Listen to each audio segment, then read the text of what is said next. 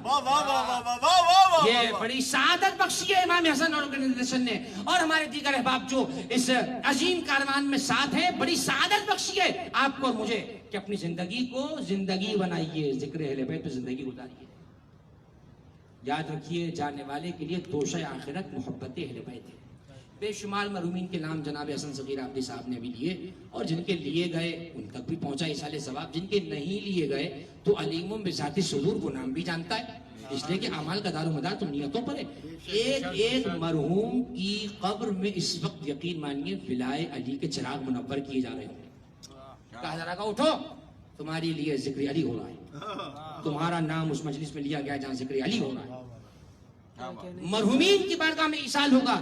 منازل الاخرہ میں شیخ عباس قمی نے کیسی کیسی حکایات لکھ ڈالی. شیخ عباس قمی رحمہ اللہ فرماتے ہیں کہ روز محشر جب کسی علی کے چاہنے والے کو اجر پہنچایا جاتا ہے تو دیگر مرحومین پاس جمع ہو کے کہتے ہیں تمہارے لیے کیا آیا ہے, اس کی روشنی ہماری آنکھوں کو چندھیا رہی ہے. لوگ کہتے ہیں کیسی خوشبو آ رہی ہے, کہتا ہے محبت علی کا اجر آیا ہے, ثواب آیا ہے. یہ ہے محبت علی کا اجر. جس نے محبت علی کا درخت دنیا میں لگا دیا اس کے پھل قیامت تک کھاتا رہے گا. ہاں عزیزان گرامی, علی اولاد علی وہ ہیں کہ جو اپنے چاہنے والے کو نہ زندگی میں چھوڑتے ہیں نہ زندگی کے بعد چھوڑتے ہیں. تو ان کے ساتھ کیوں نہ ہو جائے کہ جنہوں نے زندگی میں بھی ساتھ رہنے کا وعدہ کیا اور قیامت تک ساتھ رہنے کا وعدہ کیا. یہ مجلس عزا جمی مرحومین و مرحومات کے لیے منعقد ہو رہی ہے. حضرت علامہ سجاد شبیر رضوی قبلہ تشریف فرمائیں, ان کے بہنوئی شہید وقار حسین ایڈوکیٹ اللہ مقامہ اور دیگر احباب جتنے بیٹھے ہیں, اعزاء اقربائیں اگر کسی کے یا جو مرحومین کے لوائقین سن رہے ہیں, سب کے نام لیے گئے اور سب کی بارگاہ میں آل محمد کے توسل سے اس مجلس کا ایصال ہو رہا ہے. اور ہم نے اس مجلس کے ذکر کو مزین بھی کیا ہے خطیب شام غریبہ حضرت علامہ طالب جوہری نور اللہ مرقدہ کے ذکر خیر سے، اور ہم نے اپنا اخلاقی، قومی، ملی اور مذہبی فرض سمجھتے ہوئے حضرت علامہ کی بارگاہ میں خراج عقیدت پیش کرنے کے لیے کچھ کلمات کہے ہیں اور کچھ اب ہم کہیں گے۔ وہ شخصیت جس نے مکمل زندگی اہل بیت کے فرامین کو پہنچانے میں لگائی، ہم میں سے، یعنی میں اپنے ہم سے دوستوں کی بات کروں، اپنے سے بڑوں کی بات نہ کروں، ہم سب وہ ہیں جو حضرت علامہ طالب جوہری کو دیکھتے دیکھتے بڑے ہوئے۔ یعنی حضرت علامہ عرفان کا زمانہ وہ تھا، یعنی 90 سے کچھ قریب یا پہلے کا زمانہ تھا کہ جب ہم میں سے یقیناً اس وقت ہم کچھ چھوٹے رہے ہوں گے، لیکن جنہوں نے وہ زمانہ دیکھا ہے وہ اس کے شہر میں آج تک گم ہے۔ جو اس زمانے سے اس زمانے میں آئے وہ آج تک جوہری شہر میں گم ہے، اس لیے کہ علی کے دربار سے علی کے خزانے میں جوہر رکھے ہی ایسے گئے ہیں۔ علی کے خزانے میں کیسے کیسے جوہر ملیں گے، کیسے کیسے گوہر ہیں، کیسے کیسے کمالات اللہ نے دیے۔ یہی ذکر اگر کوئی اپنے سے منسوب کر لے تو یہ ذکر اسے انسان نہیں رہنے دیتا بلکہ اسے اشرف بنا دیتا ہے، وہ اشرف بن جاتا ہے، اور جب وہ اشرف ہو تو پھر لائق ہوتا ہے، اور لائق وہی ہوتا ہے جو فائق ہوتا ہے، اور جب اشرف ہو جائے، لائق ہو جائے، فائق ہو جائے تو پھر وہ علی کا طالب بن جاتا ہے، وہ پھر علی کو چاہتا ہے، وہ پھر علی کو مانگتا ہے، اور جو علی کو مانگتا ہے علی اسے مایوس نہیں کرتے، علی اسے دے دیتے۔ میں بڑا سوچ کے جملہ کہہ رہا ہوں ذمہ داری کے ساتھ، خدا کی قسم دنیا بہت حقیر ہے علی کی نگاہ میں، 3 مرتبہ طلاق دیے میرے مولا نے، دنیا تو علی ویسے ہی دے دیں گے، علی سے علی کو مانگیے، مولا مجھے آپ چاہیے، اپنی محبت سے کچھ مجھے عطا کیجئے، جسے علی اپنے آپ کو عطا کر دیں وہ پھر سلمان بن جاتا ہے، وہ پھر مقداد بن جاتا ہے، عمار بن جاتا ہے۔ عزیزانو، یہ گھرانہ بڑا کریم ابن کریم ہے، اس کی عطائیں رکتی نہیں ہیں، علی کی عطائیں عروج پر، اللہ اکبر، حسن مجتبیٰ علیہ السلام کی عطائیں عروج پر، اور جب آئے کربلا میں سید الشہداء کریم کربلا تو ان کی کرامتوں کے کیا کہنے، کیا کرامت حسین ابن علی ہے کہ کوفے کے غلام پہ نگاہ کی تو حر علیہ السلام کے اور جب اسے گلے لگایا ہے، معاف کیا ہے تو فرمایا انت حر کما سمت کا امک، انت حر فی الدنیا والآخرہ، آج سے تو واقعی آزاد ہے جیسے تیری ماں نے تیرا نام رکھا تھا، تو دنیا اور آخرت میں بھی آزاد۔ عزیزان گرامی، ہمارے مصائب کا درمان صرف کربلا معلیٰ ہے، یاد رکھیے، ہمارے مصائب کا حل، ہمارے مسائل کا حل، ہماری مشکلات کا حل اگر ہے تو وہ کربلا معلیٰ ہے۔ کیسی کیسی روایات کامل وزارات میں شیخ ابن قلوی قمی نے نقل فرمائی ہے۔ ایک روایت ہے کہ اللہ نے قبر امام حسین میں وہ جاذبیت رکھی ہے کہ ما یاتینی عندی مکروب الا نفس اللہ کربہ، کوئی پریشان ایسا میرے پاس نہیں آئے گا مگر یہ کہ اللہ اس کی مشکل کو ہوا کر کے بھیج دے گا، کہا جائے گا اس کی مشکل کو ختم کر دو۔ کوئی غمگین ہمارے پاس نہیں آئے گا مگر یہ کہ قد کشف اللہ غمہ، اللہ اس کے غم کو دور کر کے بھیجے گا۔ وَيَرْجَعُ إِلَىٰ أَهْلِهِ مَسْرُورًا، اپنے گھر والوں کے پاس اب لوٹ کے آئے گا، خوش ہو کر آئے گا، خوش ہو کر۔ یہ ہے امام حسین کی محبت، اور یقین مانیے اسے امام حسین کی محبت کا کمال نہ گردانیے گا۔ کمال حسین ابن علی تو دنیا میں دیکھا ہی کسی نے نہیں ہے، دعا کیجئے قیامت میں حسین کے کمال دیکھنے کی توفیق مل جائے۔ یہ کمال نہیں ہے حسین کے، یہ تو کمال کی ابتدا ہے کہ غلام کو دیکھا تو حر بنا دیا، زمین کو دیکھا تو معلیٰ بنا دیا، فرات کو دیکھا تو قیامت تک عباس کے قدموں میں گروی کر دیا۔ یہ تو تھوڑی سی کرامت ہیں فرزند زہرا کی، شکریہ فرزند زہرا تم نے کربلا کو معلیٰ بنا دیا، نہ جانے یہ زمین کا ٹکڑا کہاں روپوش ہو جاتا، کون دنیا کے افق پہ سے پہچانتا، لیکن آج کربلا کو جنت اللہ فی ارضہ کہا جاتا ہے۔ زمین پہ اگر اللہ کی کوئی جنت ہے تو کربلا ہے۔ زمین پہ کربلا دیکھنا چاہو تو آؤ دیکھو کربلا میں حسین نے۔ عزیزان گرامی، سالوں میں شہر بسا کرتے ہیں، شہر بسانے میں سالوں لگتے ہیں، سلام کیجئے فاطمہ کے بیٹوں پر کہ 9 دن اور رات میں شہر بسا لیا، اور ایسا بسا لیا کہ دنیا اجڑ سکتی ہے، کربلا پہ کربلا آباد ہے، کربلا زندہ ہے، کربلا کا شکریہ ادا کریں، کربلا سے توسل کریں، کربلا کو یاد کریں۔ جب بھی کوئی مصیبت آ جائے، کیا کہا امام نے، میرے 8ویں امام نے، یا ابن شبیب ان کنت باقیا للشیء فابق للحسین ابن علی فانہ یذبح کما یذبح الکبش، اے